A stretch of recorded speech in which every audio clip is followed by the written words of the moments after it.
Well, hey guys, Jonathan Doyle with you here. Thanks so much for joining me for the daily message. Great to have you back.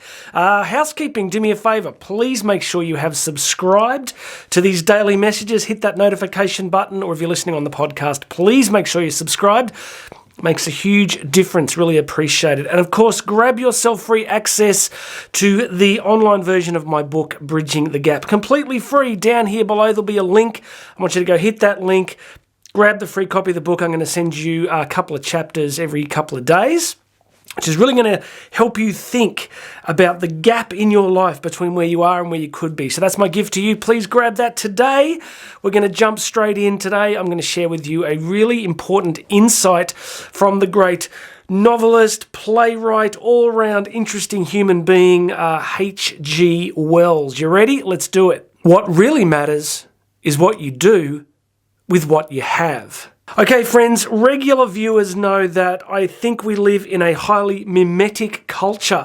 It's a culture that is highly focused upon trying to get what everybody else has as quickly as possible. It's a celebrity-based culture.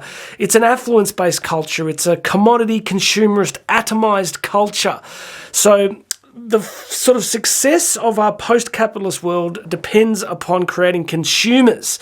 Without consumers, then the whole thing begins to eventually fall apart. So how do you do that? Well, one of the ways you do it is you target evolutionary psychology. You target the way that we've evolved as a species, which has been to look around into our world, see another tribe that's got either better land, better stuff, and immediately think to ourselves, well, if we had that stuff, we would be much happier. So you sort of bring that forward into the 21st century, and isn't it, can you agree with me, very easy to fall into the trap of thinking that if you just had what X person had, if you were just looked how they looked, if you just owned what they owned, if you were as tall as them. I had a haircut this morning, and guy sitting next to me, he's got this thick, wavy hair. Not that I'm bitter about it or anything, and not that I'm making a point about it or anything, but you get my point. You kind of think, well, imagine if I had thick, black, wavy hair. Wouldn't that be amazing? So it's very human. We all deal with it. I deal with it. So what H.G. Wells is telling us today is that the real magic in life, the real success over time, comes from not sort of trying to build your life on what somebody else is, has, does, or creates or contributes. You know, it's so easy to think that if we just had that particular talent or we had that particular career path, then we would be happy. So what we're reminded of today is we've really got to work with what we've got. I've got to work with what I've got. You've got to work with what you've got. You know, I shared in a recent video that the impact of COVID on me was pretty huge. Not getting COVID, because I haven't got COVID, but the impact on my career and my travel and all the sort of stuff that used to make my life really rich and enjoyable and special sort of disappeared. So there was a long journey for me of sort of trying to figure out, well, if that's gone, what do I do? And I've got back to this long, circuitous journey of, you know, coming to terms with just doing the things that really animate me, the things that I think can help people, that are in me to help people with.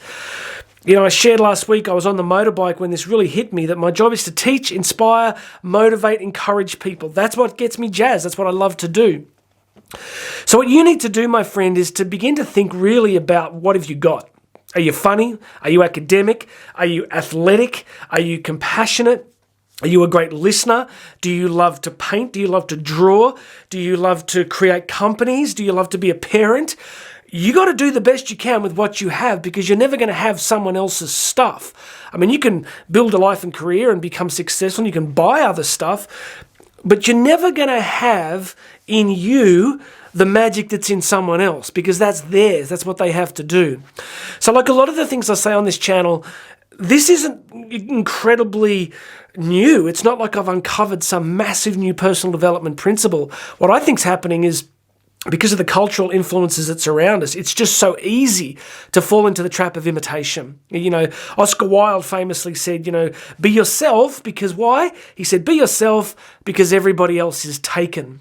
So I think there is an imperative upon our lives just to really focus each day on doing what we do well. Doesn't mean it won't be hard. Doesn't mean it won't be tiring, doesn't mean it won't be a challenge at times, but today, as H.G. Wells says, you got to do what you can with what you've got. Okay, am I getting through? Am I getting you to think about it? Look at your talents. Look at what makes you happy. Look at, Steve Jobs used to talk about it all the time. I mean, let's not put him on too much of a pedestal, because if you read the biographies, there was quite a few character flaws there. Unlike me, of course, who was completely perfect.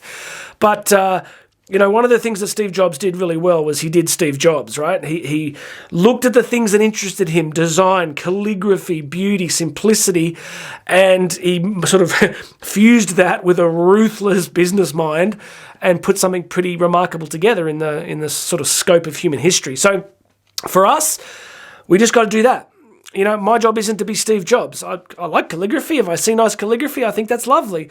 But he trained in it. I don't know how many of you know this, but when he was at university, he took a course in it. And a lot of what he learned in that just animated him and went into the stuff he did later. So, we're all going to have these different interests and talents. All right, that's it for today. Go and do you. Go and take what's in you and make the absolute most of it, day by day, hour by hour, small decision by small decision. Please make sure you have subscribed.